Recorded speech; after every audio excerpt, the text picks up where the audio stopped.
안녕하세요. 사랑하는 성도님, 영혼의 샘물 은혜의 자리에 오심을 축복합니다. 은혜의 주님이 우리와 함께 하십니다. 우리와 함께 하시는 주님을 찬양합니다. 기도합시다. 사랑과 은혜의 주님, 주님의 그 은혜에 감사하고 주님의 그 거룩하심을 찬양합니다.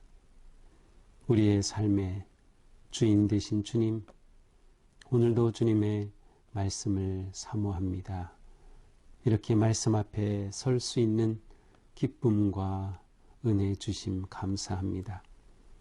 이 시간이 정말 하나님의 말씀을 깨닫고 정말 그 말씀을 내 삶의 생명으로 여겨 말씀대로 살고자 하는 결단과 믿음의 헌신을 주시옵소서. 그냥 하루에 지나가는 시간이 아니라 하루를 계획하고 세워가고 주님의 은혜 안에서 말씀으로 살아갈 복된 시간이 되게 하여 주시옵소서. 예수님 이름으로 기도합니다. 아멘. 오늘 우리에게 주신 말씀은 열왕기상 14장 1절에서 20절입니다. 그때에 여로보암의 아들 아비야가 병든지라 여로보암이 자기 아내에게 이르되 청하건대 일어나 변장하여 사람들이 그대가 여로보암의 아내임을 알지 못하게 하고 실로로 가라. 거기 선지자 아히야가 있나니 그는 이전에 내가 이 백성의 왕이 될 것을 내게 말한 사람이니라. 그대의 손에 떡 10개와 과자와 꿀 1병을 가지고 그에게로 가라. 그가 그대에게 이 아이가 어떻게 될지를 알게 하리라.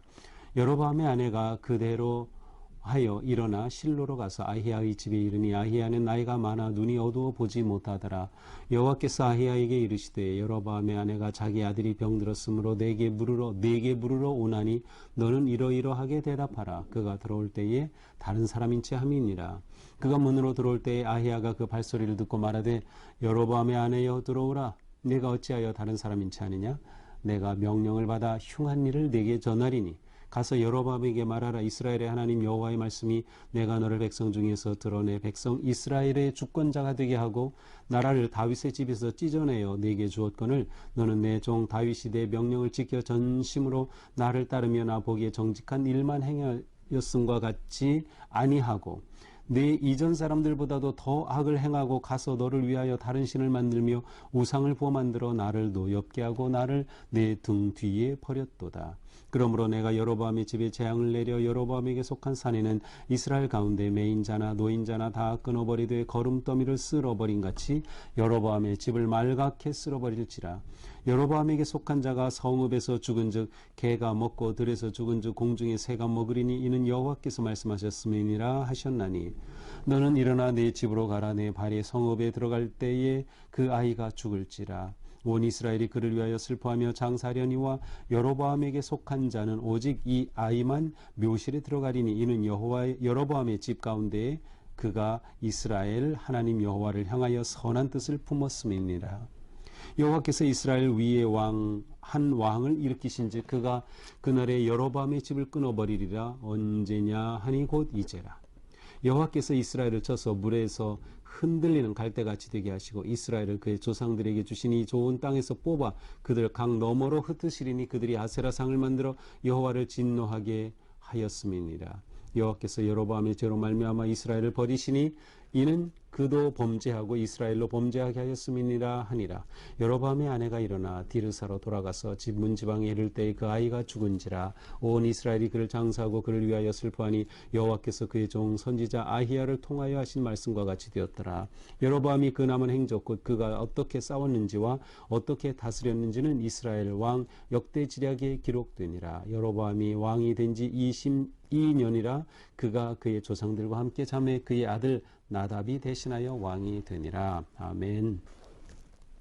자, 오늘 말씀은 이제 어제 본문까지, 그러니까 금토주일 본문까지 이어진 그 내용 가운데서 한 선지자가 유다에서 와서 이 예언의 말을 선포했죠. 하지만 이 여로보암은 이 말씀을 진지하게 받아들이고 하나님께 돌아오지 않아요. 하나님이 주신 기회를 걷어차버린 셈입니다.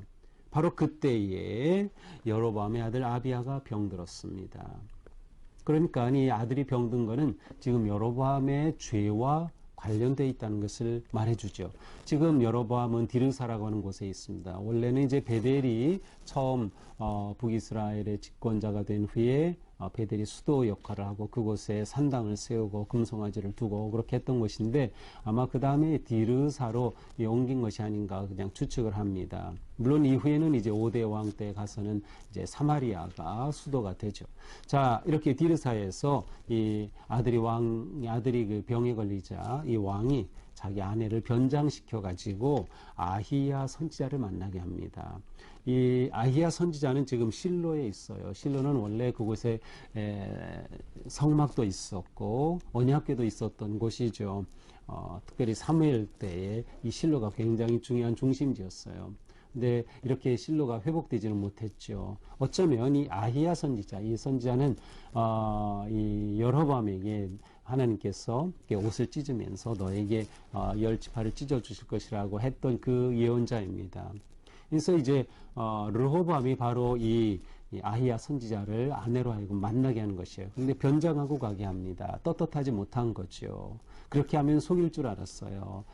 또한 이 아히야는 이때 눈이 어두워서 잘 보지도 못하니까 당연히 속일 줄 알았죠. 또 다른 사람들의 눈을 피하는 것이죠. 그래서 그 손에 떡 10개, 과자, 꿀 한 병 가지고 이제 갑니다. 아주 소박하게 보이는 것이죠. 왕비가 아닌 것처럼 그렇게 꾸민 것으로 보입니다. 자, 하지만 하나님께서는 이 아히야 선지자에게 지금 무슨 일이 일어나는지 다 말해 주십니다. 이렇게 변장하고 올 거다. 그러니 너는 이렇게 말해줘라. 그래서 이 아내가 왕비가 아히야를 찾아가서 30km나 되는 것이죠. 이 디르사에서 실로까지 이 먼 길을 가서 집에 들어서는 순간 그 발소리를 듣고 아히야가 곧장 말하죠.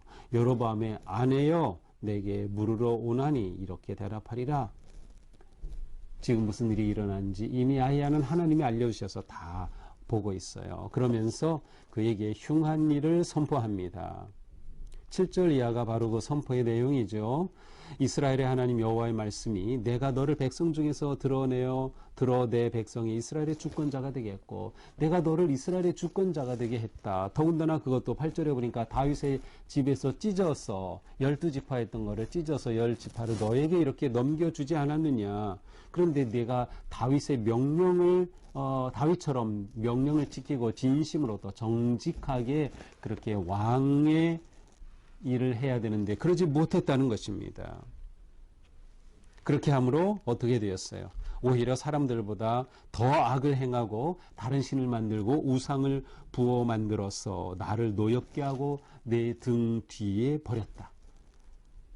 르호보암의 문제는 뭐예요? 하나님을 노엽게 만들었어요. 그리고 하나님을 등 뒤로 버려버렸어요. 배반이라는 뜻이죠. 하나님을 저버린 겁니다.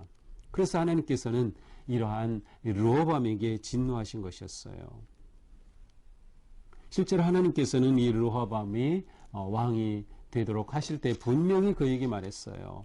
열왕기상 11장 38절에 뭐라고 말씀하셨어요? 내 종 다윗이 행한같이 내 율례와 명령을 지키면 내가 너와 함께 있겠다. 내가 다윗을 위하여 세운 것 같이 너를 위하여 견고한 집을 세워주겠다. 분명히 하나님 말씀하셨어요. 그런데 이 르호보암은 하나님의 말씀을 다 저버린 것입니다. 자, 하나님께서 이런 상황에서 르호보암을 심판하시는 겁니다. 그리고 그의 아들이 이제 죽게 된 겁니다. 이렇게 된 이유는 뭐예요? 하나님이 그를 주권자로 세우신 은혜를 망각한 것, 다윗의 길을 말씀대로 따르지 않은 것, 순종하지 않은 것, 불순종한 거예요. 더 나아가서 악을 행하고 다른 신, 우상을 세운 것, 그 다음에 하나님을 배반하고 하나님을 등 뒤로 버린 것입니다. 이렇게 하였으므로 10절 이하에 하나님의 심판이 임합니다. 여로보암에 속한 모든 사내는 다 끊어버릴 것이다.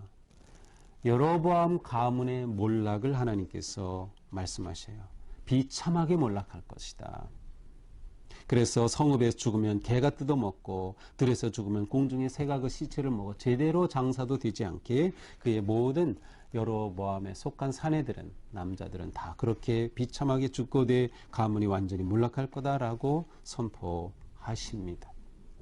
그러면서 여로보암의 아내에게 내가 돌아가서 진문에 이를 때 아이가 죽을 거다. 자, 이 끔찍한 말을 듣고 정말 이 여로보암의 아내는 이제 돌아가게 되죠. 이 아이는 죽을 것이다 라고 선포됐어요. 그러면서 하나님께서는 이 아이만 묘실에 제대로 장사될 거다.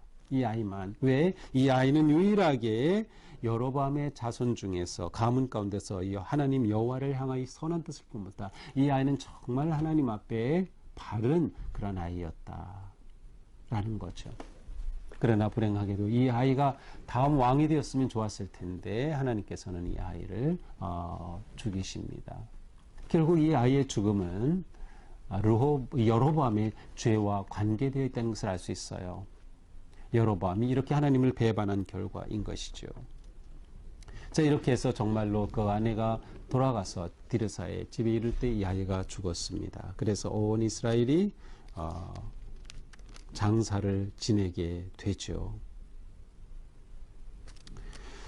이렇게 여로보암은 아내를 통해서 아히야의 를 만나 혹시 자기 아들이 치유될까 어떻게 될까 했지만 오히려 하나님의 심판의 말씀만 듣게 됩니다. 자, 그리고 이제 마지막 19절 20절은 이 여로보암의 마지막 죽음도 보여줍니다. 그가 남은 행적 이스라엘 왕 역대지략에 기록되어 있다. 여로보암이 왕으로 다스린 지 22년에 그가 죽었다. 횟수로는 22년이고 실제로는 한 21년 정도 통치했습니다. 그리고 이제 그 아들 나답이 왕위에 오릅니다. 하지만 하나님의 말씀대로 이 나답은 2년 통치하다가 결국 쿠데타로 살해되고 말죠. 자, 이것이 오늘의 본문입니다. 자, 오늘 본문을 보면서 우리는 정말 놓치지 말아야 할 것이 있는데 여로보암이 놓쳤어요. 우리도 마찬가지. 우리가 거룩한 믿음의 삶 승리하기 위해서는 놓치지 말아야 할 것을 꼭 잡아야 됩니다. 가장 중요한 것이 하나님이 주권자이시다라는 거예요. 하나님께서는 이 여로보암에게 이스라엘의 주권자가 되게 해주셨다. 이 주권자 나기드라고 하는 이 단어인데 이것은 다윗에게도 붙여줬던 아주 존경스러운 칭호입니다. 주권자. 우리는 하나님께 주권자라는 이름으로 많이 부르죠. 주권자. 이렇게 존귀한 이름까지 줬는데 여로보암은 그 모든 것을 다 내팽개쳤어요. 왜? 하나님이 주권자라는 것을 놓쳤기 때문에. 자기가 주권자라고 생각하고 하나님은 나의 왕이라는 것을 놓쳤기 때문입니다. 이 거룩한 칭호답게 그는 통치하지 못했어요. 그러니까 하나님을 내 왕으로 모시고 하나님을 내 인생의 주권자로 모실 때 그리고 그 하나님께 순종할 때 우리는 진정한 주권자가 될 수 있는 거예요. 진정한 내 삶의 주권자가 될 수 있고 우리가 맡은 삶의 자리에서 생활 속에서 사회에서 사역에서 그러한 주권자가 될 수 있는 거예요. 하나님이 왕이심을 놓치면 안 된다. 이거 놓치면 안 된다. 우리 눈이 밝아서 그 하나님을 볼 수 있어야 돼요. 하나님의 그 다스리심과 통치하심. 그리고 나는 오직 하나님의 은혜로 지금 내가 이렇게 주권자가 되었다라는 사실을 잊어버리면 자기 욕망에 따라 살게 되는 것이죠. 또 우리는 리더십이 얼마나 중요한지를 잊어버리면 안 됩니다. 나의 리더십을 통해 한 가정이 살아나게 됩니다. 리더십을 통해서 교회가 살아나게 되고 하나님께서 그를 통해 역사하시니까요. 리더십이 바르게 세워질 때 공동체가 세워집니다. 리더십이 바르게 세워질 때 한 나라가 바르게 세워지는 거예요. 우리는 지금 보잖아요. 리더십이 얼마나 중요한지 이게 너무나도 중요한 거예요. 우리는 리더십 하면은 무슨 큰 장관, 대통령, 목사가 되고 교회에서 이런 사람 생각하는데 그렇지 않아요. 우리는 다 우리 삶에서 리더예요. 가정에서 부모인 자는 리더인 겁니다. 적어도 또한 내 삶에서 내 인생에서 내가 리더인 거예요.